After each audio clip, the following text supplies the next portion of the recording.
দায়িত্ব দিয়েছি সার্বক্ষণিক খোঁজ খবর নেওয়ার জন্য। আর আমরা চেষ্টা করতেছি, আমরা হসপিটালে থাকা অবস্থায় আমরা তো আর ডাক্তার না, আমরা আর্থিকভাবে সহযোগিতা করেছি এবং বলেছি যদি তারা যদি আল্লাহ হায়াত থাকে তার যাতে সর্বোচ্চ চিকিৎসা হয়। এখন আপনাদের কাছে বলতে আমার কোনো লজ্জা নাই, যেই হসপিটালে নেওয়া হয়েছে এটা কোনো বিখ্যাত হসপিটাল না, ভালো হসপিটাল না। কারো না কারো প্ররোচনায় আজরালে তারা নিয়ে গেছে, সেখানে কোন দালালের খপ্পর ফেরা এই হসপিটাল নিছে। আমি আপনাদেরকে একটি কথা বলবো, যদি আল্লাহ না করুক আমরা যেহেতু জন্মেছি আমাদের মৃত্যুবরণ করতে হবে, মৃত্যুটা যাতে স্বাভাবিক হয়। এখনো দেখবেন গতকালকে একটা হুন্ডা অ্যাক্সিডেন্ট হয়েছে, এই দলের নেতা এই রাশেদার ইয়াসিন। ভাই তোমরা হুন্ডা বা চালাবে কেন আর অ্যাক্সিডেন্ট বা কেন করবো? হুন্ডা একটি যানবাহন, যানবাহনকে যানবাহনের মতো করে চালালে তো আর দুর্ঘটনা ঘটে না। হেলমেট নাই। এখন কুমিল্লা হলে কিছু হলে কাজে টাওয়ারে আছে, মানে বিশ্ববিখ্যাত হসপিটাল টাওয়ার, এর হচ্ছে 100% বেটার কুমিল্লা মেডিকেল কলেজ কুসাতলি। আপনি এই 50,000, 5,000, 10,000 টাকার টাওয়ারে ঘোষণা করে ওখানে যায় যদি ভাই যদি সুস্থ চিকিৎসা না হয় 2,000 টাকা ঘুষ দিলে যাচ্ছে, হাজার ভালো চিকিৎসা হবে। এই যে আমাদের ইউএসএনএল 2016 সালে না 17 সালে গুলি গেল, 17 সালে গুলিবিদ্ধ, কোথায় নেবে? শুক্রবার আমি যখন জার্মানি আজিম ভাই ফোন দেবে কালাম কি করা কোন জায়গায় নেবে, আমি বলছি ভাই হয়তো এবার কেয়ারে নেন অথবা ঢাকা মেডিকেল। এবার কেয়ারে আমি জার্মানি থেকে খুঁজতে দেখলাম যে আজকে শুক্রবার কোনো ডাক্তার নাই, আগামী শনিবারে কোনো ডাক্তার নাই, ইমার্জেন্সি ডাক্তার ছাড়া। আমি বললাম যে ভাই তাহলে কারো কথা শুনলেন না, ঢাকা মেডিকেলে দিলাম।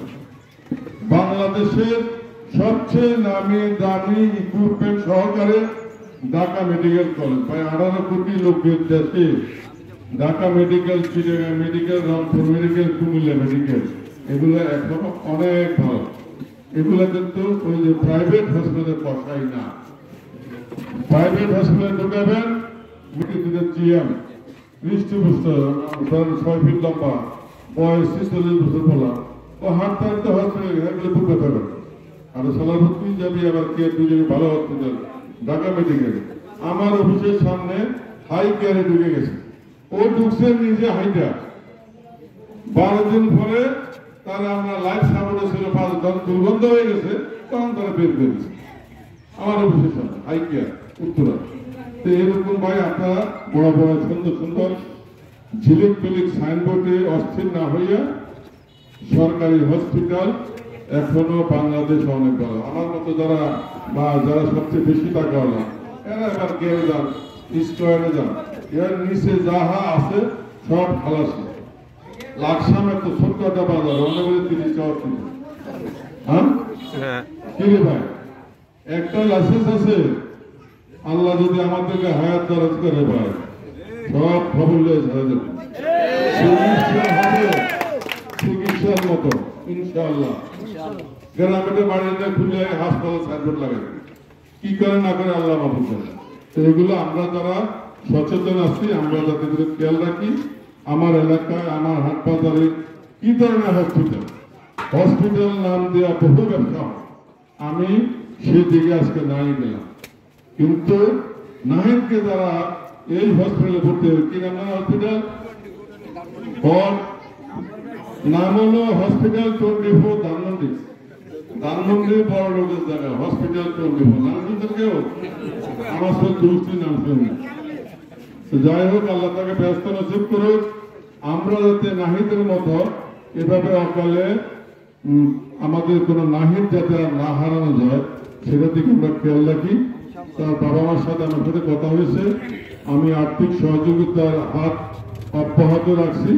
ওনার হসপিটালের বিল যেটা আছে আমরা হসপিটালের সাথে আলোচনা করে বিল আমি নিয়ে টাকা তো আর গাছের গোটা না তুলে দিয়ে দেবো, হ্যাঁ টাকা দেব যাচাই বাছাই করে।